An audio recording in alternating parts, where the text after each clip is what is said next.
Existem momentos que necessitamos estar sozinhos para avaliar a nossa própria vida. Meditar, autoconhecer-se é o principal ensinamento que nos foi passado pelos antigos. Buda, quando esteve na Terra, meditou por 6 anos. Cristo passou 40 dias no deserto e se isolou inúmeras vezes para orar. João Batista abandonou o mundo civilizado para alimentar-se de gafanhotos e mel silvestre. Ele se fortaleceu espiritualmente a ponto de chamar a atenção de toda a Judéia. Era o nascimento de uma nova civilização. O reino de Deus havia chegado, não um reino material, mas um reino espiritual que modificava o comportamento de toda a humanidade. É certo que esse reino ainda não está plenamente implantado, pois que vivemos desequilíbrios de toda espécie, mas esse reino se amplia a cada momento.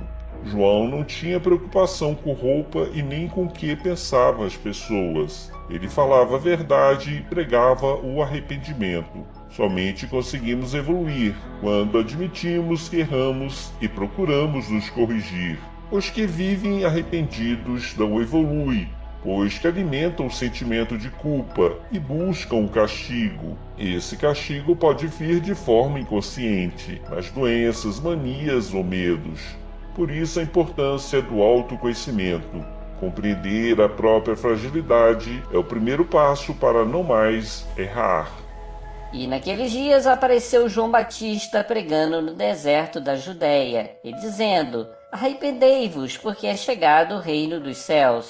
Porque esse é o anunciado pelo profeta Isaías, que diz: Voz do que clama no deserto, preparai o caminho do Senhor, endireitai as suas veredas. E esse João tinha sua veste de pelo de camelo e um cinto de couro em torno de seus lombos, e alimentava-se de gafanhoto e de mel silvestre. Então ia ter com eles Jerusalém e toda a Judéia, e toda a província adjacente ao Jordão, e eram por ele batizados no rio Jordão, confessando os seus pecados. Mateus capítulo 3, versículo de 1 a 6. O batismo cristão começou com João Batista, mas o batismo não é criação cristã. Outros povos o praticavam antes de João. Haja visto os relatos ritualísticos da Babilônia e do Egito. É interessante notar que o Cristo foi batizado, mas ele mesmo, o Cristo, não batizou. O batismo simboliza o recomeço. Um homem que aceita mudar de conduta, com consciência do que está fazendo, confessava todos os seus crimes e prometia não mais errar. Uma criança não tem pecados, não tem nada o que confessar, e por isso não existe lógica, então, simbolismo quando falamos do batismo das crianças. Certa vez ouvi dizer que os pagãos não entrarão no reino de Deus. Isso é um absurdo, pois o reino de Deus está dentro de cada um de nós e não depende de nenhum ritual. Além disso, todos os homens antes de João Batista não foram batizados. Logo, são pagãos. Assim, Abraão, José, Moisés e todos os povos que não aderiram ao cristianismo não foram batizados. Não podemos condenar um homem, ou mesmo um povo, pela eternidade, por ele não praticar um simples ritual. Nós espíritas não temos o batismo, nem na infância inocente que é incapaz de compreender o simbolismo, nem na idade adulta, pois sabemos que temos que nos melhorar, abandonar os defeitos e buscar a renovação. O espiritismo não possui rituais. Na época de João, quando os homens confessavam os pecados, verdadeiramente ocorria uma transformação. A partir do momento que o mundo conhece os nossos erros, não podemos mais errar. O ato de confessar é um ato de pedir ajuda, é admitir a fraqueza e buscar apoio de familiares e amigos para a nossa mudança interior. Se escondemos os nossos defeitos é porque queremos continuar errando. Quem confessa se vê obrigado a indenizar, pagar aquele que prejudicou e mudar de conduta. Nós espíritas não confessamos, mas sabemos que estamos sendo vistos 24 horas por dia, todos os dias. Sabemos que encontraremos com aqueles que prejudicamos. Para nós espíritas, não há desculpa, não devemos errar. O que pensar de um homem viciado que sente prazer no que faz e que propaga o vício com palavras e ações?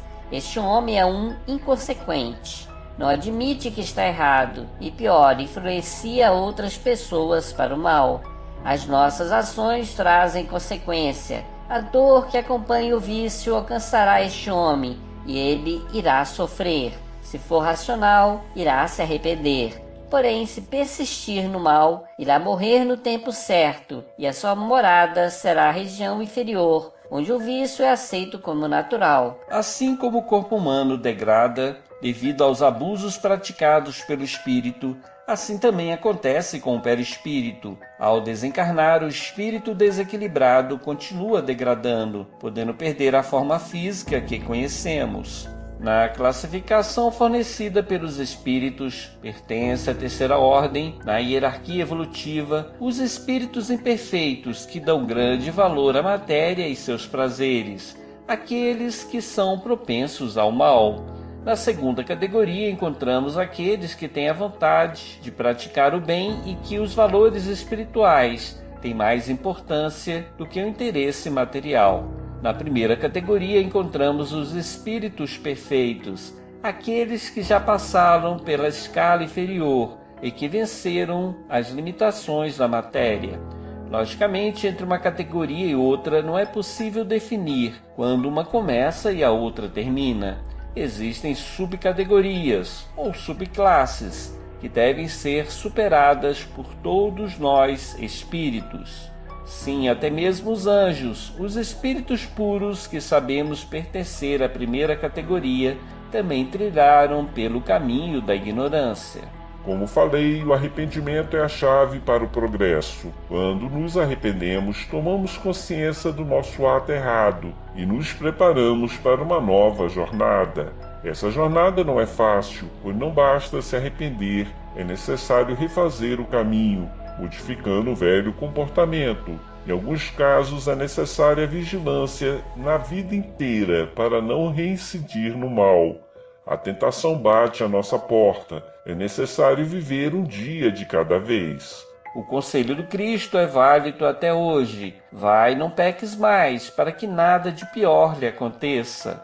A consequência do desequilíbrio é o sofrimento. Se não queremos mais sofrer, não devemos mais errar. Cada um tem o seu tempo, mas todos nós atingiremos a perfeição quando estivermos prontos. Esse texto faz parte do livro Comentários do Evangelho de Mateus, de Paulo H.C. Gonçalves. Que Deus abençoe a todos nós.